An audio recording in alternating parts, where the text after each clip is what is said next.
beat your ass and I'm gonna beat Jalen Love ass. And my mama, I'm gonna beat both y'all ass. And my mama. And he laughing. He laughing.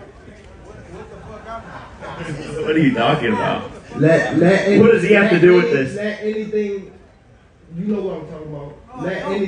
Let anything. No, I don't have to say it right now. I don't understand that. Don't worry about it. I don't got to say it up there. Let anything happen. And I'm going to show you and him back.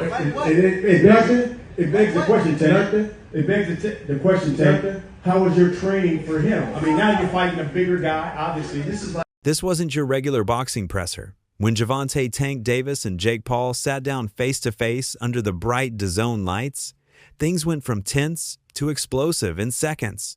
The stare-down? Pure chaos. You could feel the energy shift in the room. Two guys from completely different worlds. One, a 3-division world champion. The other, a YouTuber-turned-boxer, staring daggers at each other. Neither man flinched, neither man backed down, and the tension almost boiled over into a full-blown brawl. Security had to step in, and even then, it felt like the fight might break out right there, long before fight night. This is happening, and you're about to get into the ring with Jake Paul. I'm definitely excited. I think it's going to be good. He been in the gym and he been boxing for a little minute now, so he been taking it serious. So we just got to see what he bring come when we fighting. November 14th. Yeah, November. He's stupid as fuck. Let's keep it real. Tank Davis used to be seen as one of boxing's most feared names. Knockout power, highlight reels, and a reputation as one of the most ruthless finishers in the sport. This is a dangerous fight for Jake. Gervonta's technical expertise, his speed, his precision, the fact that he's a counter striker are dangerous facts that make me think that Jake's really got to lock in for this one. On the contrary, if Gervonta feels a couple big Jake Paul shots, it's going to be detrimental. I think this is going to be one of those ones that gets a real good racial split. I think it's going to be some real black versus white shit, dude. But then came Lamont Roach. Nobody expected Roach to put up the fight he did against Tank. But in their first meeting, Roach humbled him. He made Tank look human. Many fans walked away believing Tank had been exposed, and the fight ended in a controversial draw. Roach walked away with his stock rising, while Tank's aura of invincibility cracked. Now, instead of giving Roach the rematch the fans were demanding, Tank sidestepped that smoke completely. He walked away from redemption and decided to fight Jake Paul instead, a YouTuber. Let that sink in. When you walk into the ring, how much you think you'll weigh? When I walk in the ring? Yeah. With or without the ankle monitor on? That's corny. That's super corny. I don't know how much I'll weigh. And the handcuffs, too. Huh? What are you talking about, fam? That outfit is trash. For real. That outfit is garbage. Thank that hairstyle. Anybody that ever rocked a mohawk is a fucking clown. We all know this. Name You want to see clowns? You want to see clowns? Gervonta, you're the fucking clown, buddy. Any man who puts his hands on a woman is the clown. If I put my hands on females or anything like that, right? You see how when I don't even want to bring up nobody thing, what's the name about that? But P. Diddy, when things got like that, it was mad females coming out, right? So if I hit a female, right, wouldn't it be mad other females? Like I ain't been just with one female. Like I'm 30 years old. No? Okay. This isn't about legacy. This isn't about proving who's the best. This is about money, pure and simple. And that's why so many fans are frustrated. Because fighting Jake Paul doesn't do anything for Tank Davis's career. In fact, it puts his legacy at serious risk. Jake Paul versus Tank Davis, they just announced the fight. What's your instant reaction to that? I don't know what's going to happen with a 135-pounder going up against a 200-pounder. I think it's not a real fight. Jake just too big. Tank ain't gonna be able to get in from that jab. Jake land one good punch on Tank, it's over with. Here's why. The weight. Tank is a natural lightweight, 135 pounds. Jake Paul, he's fighting at 195. That's 6 weight classes higher. Jake is a walking heavyweight compared to Tank. 95 pounds for this exhibition.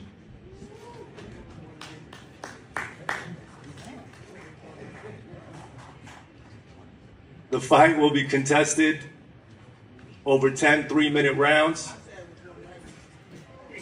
The fight is 195 pounds, Tank, as you know. The fight will be contested over 10 3-minute rounds, and when Tank and Jake enter the squared circle to go to battle, they will be wearing 12-ounce gloves. Sitting ringside will be 3 commission-approved world-class professional judges that will score every round to ensure there's a decisive outcome for the fight if it goes the distance.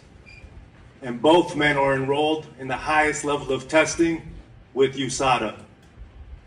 So Tank, Jake, thank you for doing this. Thank you for giving boxing another massive moment, headlined by yourselves, featuring multiple world title fights. But come Friday, November 14th, only one of you will have your hand raised and walk away with the W. The question is, will it be a W rendered by 3 judges or a W by stoppage? May the best fighter win. Thank you. Now, to hardcore fans, weight difference matters. But let's be real, casuals don't care. All they see is Tank Davis, one of the best boxers alive, going up against Jake Paul, a YouTuber. So if Jake beats him, nobody's going to say, oh, Tank was too small. They'll just say, a YouTuber beat one of boxing's best guys. Bro, that's a fucking disgrace of a fight. Yeah. You know it. Just like Mike Tyson, low-key was a disgrace, but we accepted it. But Yeah. he was 60 years old. I mean, the casuals don't see the weight difference. They see Jake Paul and Gervonta Davis. Yeah. And if Gervonta Davis doesn't fuck up Jake Paul, they're going to think Jake Paul is some pound-for-pound champion type of fighter. Yeah. Gervonta Davis, he's actually really small. Like, when I fought him, like, he's small. Yeah. So I just think it's a very unfair fight. That's the nightmare scenario for Tank, because if he loses, the sport itself looks like a circus. But for Jake, this fight is everything he's ever dreamed of. Jake Paul, Tank Davis fight got moved to Miami. I think Jake wins. Jake's just so big, dude. I think Jake wins. This is different because it's similar. It's similar to Logan versus Mayweather, but Jake has better Paul boxing. now obviously is way more advanced than where Logan was at that moment in time. I mean, Gervonta it's is just fucking sick. I mean, yeah, no, but dude, Did Jake. you ever watch his highlights? Jake can He's crack, nasty, man. bro. He's so sick. He's I love nasty. that guy, bro. Jake Paul has been chasing credibility since day one. He's fought former UFC fighters, he's fought Tommy Fury, and he's built himself into a legit pay-per-view draw. But what he's always wanted, what he's been desperate for, is to prove he belongs with the real boxers. Fighting Tank Davis is that moment. Nah, they'll never give me credit until I have the world championship belt, but that's okay. It doesn't matter, you know. But belts collect dust, and what I've done in the sport is unprecedented. Never will be replicated, and done it in such a short amount of time. Just getting warmed up, they're not going to give me credit, but I don't need the credit from these bozos, to be honest. The credit's in my bank account. Jake knows the size advantage is his ace card. He's coming in heavier, stronger, and with knockout power.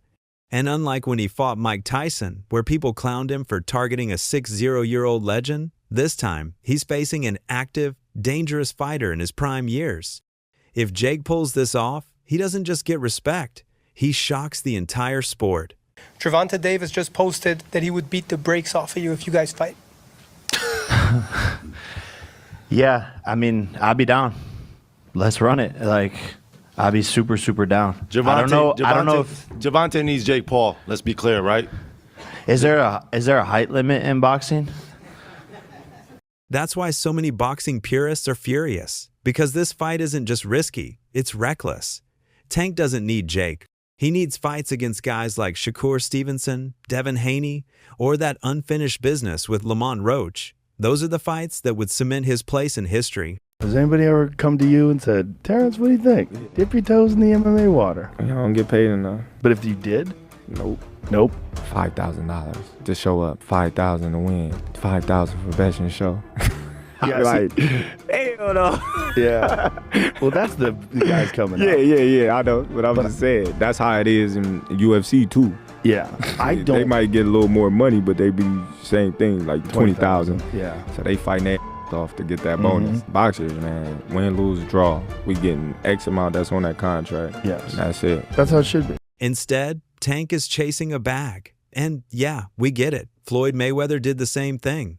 Floyd turned boxing into a business and built an empire off it. Holy shit, Jake Paul versus Tank Davis is actually happening. What the f is going on? I guess Tank is going broke because that's the only justifiable reason you ruin your legacy against a guy like Jake Paul. And yes, I do think Jake Paul is going to win. Tank Davis is a much better boxer and has crazy power, but he's 5'5", 130. That power is not going to carry over against someone who is 6'1", 210. And it's not like Jake is bad. Yes, his fights are boring. He says he's going to step in the ring and sleep his opponents, but the only people who end up sleeping are the audience. Mike Tyson fight. But at the end of the day, he's a big guy with power who's training boxing full time, and he has beaten some legitimate competition. Woodley, Nate Diaz, Anderson Silva, Mike Perry had a competitive fight with Tommy Fury. But it's crazy how particular Jake has to be when selecting his opponents. They have to have enough clout to be interesting, enough skill to be taken seriously as a threat, but at the same time have clear weaknesses and disadvantages that Jake and his team can exploit to win. Now that he's fighting an elite boxer, he has to fight someone 7 weight classes down. I mean, Tank could win if he makes Jake do a very aggressive weight cut, but I just don't see that happening. I got Jake by 3rd round TKO. He should put me on the co-main event and allow me to fight Francis Ngannou. That would be an easy first round knockout for myself. But here's the difference. Floyd already proved himself before he started cashing in. He was undefeated against the best of his era, Pacquiao, Canelo, and De La Hoya. He earned the right to chase money fights. It's crazy that everybody keep asking me, why you not coming back to fight? Why you not coming back to fight? So I look at the fight game. I said, okay. I said, you know, fighters fighting, they make 3 million, 4 million, 6 million, 7 million. Some may make 10 or 20 million, but I'm doing exhibitions and I'm making 20, 25 million, 100 million for exhibitions. So why would I come back and fight and get a guaranteed 35 million when I'm doing exhibitions and getting 100 million? Tank, he hasn't done that yet. And fighting Jake Paul while ducking real opposition, it's not a good look. That's why the DAZN face-off was so telling. Tank came in with that classic scowl, eyes locked on Jake. Jake, on the other hand, didn't blink. He smirked, leaned forward, and kept talking. The words were drowned out by the crowd, but the body language said it all. These two men despise each other. Then it got heated. Tank stood up, Jake stood up, and security had to step in as chairs shifted and cameras scrambled. Fans in the building swore a punch was about to be thrown. That's the kind of drama DAZN wanted. It sells pay-per-views. But for the sport, it's another moment that feels more like WWE than boxing.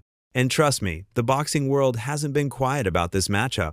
Shakur Stevenson, furious. He flat out called the fight disrespectful to the sport. To him, Tank choosing Jake over him is a sign that Tank is running from real competition. Maybe he'll fight Jake Paul instead. What do you think of that? I think that's terrible. Why? I mean, I get it because at the end of the day, it's the money business, and you want to make the most money. But from what I'm hearing, he can make more money in a fight with me. And if that's the case, why not fight me? Sure. Do you think he beats Jake Paul? Do I think he beats Jake? Yeah. I mean, there's a huge size advantage, though. It is, but I think Tank got the skills to make sure he come out on top. Do you think that Jake has gone better? Yeah, I think actually Jake got tremendously better from the time frame that he started till now. And in the right situation, I also could see him become a world champion. Really? Yeah. Jeff Mayweather dismissed it completely, saying the fight makes no sense for either guy's career. Oh, I don't even understand why the fight is happening. That sounds like an excuse to me. People, Jake always gets a hard time, for not fighting the best and top guys. And here he is fighting a current world champion, a pound for pound guy, and obviously showing he's take on all comers. A pound for pound guy. I don't think that neither one of them are going to prove anything. I think that it's going to be an exhibition. So, and being that it's an exhibition, that means that nothing's going to happen anyway. It's different if it was a fight in which somebody's going to win. It's different. I mean, it's like it's one of those situations where It just doesn't make sense to anybody that's a real boxing fan. It doesn't make sense at all. Mike Perry went even deeper, saying Tank isn't the same anymore, that he's lost his love for boxing. Jake is big. Tank has a lot of skill, but I don't think he's the same Tank that we saw the most incredible knockouts. We saw him, I mean, Lamont Roach performed great. They went to draw, and, you know, I just don't know. And Tank walked away. I don't know if he loves it enough to beat a guy who outweighs him by 80 to 100 pounds. Nate Diaz shook his head at the weight difference, saying nobody should be fighting that far out of their natural class. I got to ask you, Jake Paul versus Gervonta Davis. Does Davis have a chance? Gervonta is a great boxer, but he ain't gonna be Jake Paul. So you got Jake Paul by knockout, or? No, I don't got anybody, but I don't think he's just too small. It just. I don't want to beat up somebody that small. I don't want to, you know what I'm saying? What do you think of the fight? I don't want to lose to somebody that. There's no point in the fight. It's a great fight, actually. You think I'm not hating on the fight, but I think my thoughts on it is let's watch and see what happens. Ryan Garcia said his boxing's turning into WWE. Yeah, with that type of matchup. You agree? Last thing, White House card, like he said, you want Conor McGregor? Yeah, but the whole thing's on WWE, so right. It's like, at least that's happening and it's getting something to talk about, something to watch, and I'm looking forward to that fight, actually. Dana White just straight up told the other Paul brother that you both need to start fighting guys your own size. He's going to fight fucking Gervonta Davis. It's like when you who do you got? You guys need to fight guys your fucking same size. When you fought Floyd, you are massive. Floyd's tiny. And I'm sure when you were training, you're like, all right, I'm going to hit this guy with a couple punches and grab him, tie him up. And he did hit you with a fucking bomb of an overhand right one time. And you fucking ate it. You ate that punch. And Gervonta, I think, hits way harder than fucking Floyd. But he's too small. Dylan Dennis, brutal as always, calling the fight a joke and accusing both men of stealing money from fans. What do you make of Tank versus Gervonta? It's a joke. It's a joke, you know. Yeah, it's a joke. It's gonna be like Mike Tyson. It's gonna be a sparring match, and after they're gonna just steal everybody's money. Same thing. You gonna watch it? No. So the pros are split. Some see it as a money grab, others as a real fight. But one thing's clear: nobody thinks this helps Tank's legacy. Tank is done. Tank is hung him up. Shoes off. Get the bag. Put a plaque up. He done. Tank is done. Period. When you say done, you mean like not fighting anymore? Or not? Tank is checked out mentally. Tank is gone mentally. Tank looking for the big bag of Jake Paul, Pacquiao, something solo, and he's looking to, hey, I'll see you later. Tank is standing. He's not gonna fight Shakur Stevenson at all. At all. I don't care how much money Turkey offered, give him 4 Lamborghinis, whatever. Tank ain't taking that fight. And maybe that's the bigger story here. Tank Davis is slowly becoming more like Floyd than anyone realized, not just in fighting style, but in mindset. Floyd built his brand by fighting on his terms, cashing in big, and caring less about legacy once he'd made his name. Tank is not the guy that knows how to sell a fight. Tank cannot sell a fight in his own division. You have the Paul brothers and they come over to boxing. Their idea from day one is we don't have the skills or the experience. What we're gonna do is we'll take on the absolute best guys, but they're gonna spot us some pounds. Tank has one job to do, that it doesn't make any difference, that boxing is a real sport. My skills versus your skills, of which I am an abundance of and of which you have none of. Tank is telling anybody that will listen that there's a size problem. My skills and my experience in boxing, I do not have to wonder who's in the bar tonight. Any bar I go to, I rule the bar. No, it turns out that you don't. Just need some big guy to corner you, apparently. Boxing has never stood its ground. Boxing has never been able to explain why Floyd needed a half hour to get rid of a guy who's never boxed before. Tank Davis has already began this. When you choose a dum-dum, don't be surprised when he goes out and acts like a dum-dum. Tank, he's doing the same thing, just earlier in his career. He's picking fights that make money, not fights that cement history. And whether you like it or not, that's the reality of boxing today. It's a business first, sport second. Now, my personal opinion is, for the people talking, I don't think any of y'all have ever seen $100 million. Number two, boxing, it's a gladiator sport. It's very demanding on the body, on the mind. It puts you in a zone where you connected to that and that only. And again, Tank is a family man. He's a businessman. He's a brand. I'm pretty sure boxing is not his life 24/7. He got other things to worry about. And also, like, athletes are people. They have families. They want to travel. They want to. And I really want to see someone knock the out of Jake Paul at this point, because of the fact that I respect Jake Paul as a boxer, because even though I think half of his fights, not saying they're staged, but I can definitely see a clause here and there. And really why I think why people are hating on this as well, especially other boxers, is like, you're just mad they didn't choose you. Tank Davis is entertaining. That's what it is. He's the bigger name. He's one of the biggest names in sports right now. And Jake Paul actually is a decent fighter. For Jake Paul, this fight is a shot at legitimacy. If he wins, he rewrites his entire story. From YouTuber to a man who beat one of the best in the world, it's the ultimate validation. For Tank Davis, this fight is a gamble. If he wins, people will say, of course, he should beat Jake Paul. He gains nothing. But if he loses, it's catastrophic. His legacy takes a permanent hit, and boxing takes another step toward being seen as a joke. That's why this fight feels so dangerous, not just for Tank, but for the sport itself. He should beat Jake Paul, shouldn't he? No, he shouldn't. But you don't think? Sorry. So, I thought we were all unanimous here. Do you think that shouldn't. You think Jake Paul beats Gervonta Davis? 70 pounds is 70 pounds. Gervonta Davis is very small. 5'5". He's tiny, bro. 5'5". That's what I'm saying. Jake Paul He's a little 6'1". man. If Jake Paul's tucking up, move on, and absorbing punishment and walking forward, then look, there's a weight advantage. So that's all from today's video. If you enjoyed it, remember to leave a like, subscribe, and ring that bell icon so you never miss our upcoming videos. And don't forget to share your thoughts in the comments section. Stay tuned, and we will catch you in the next video.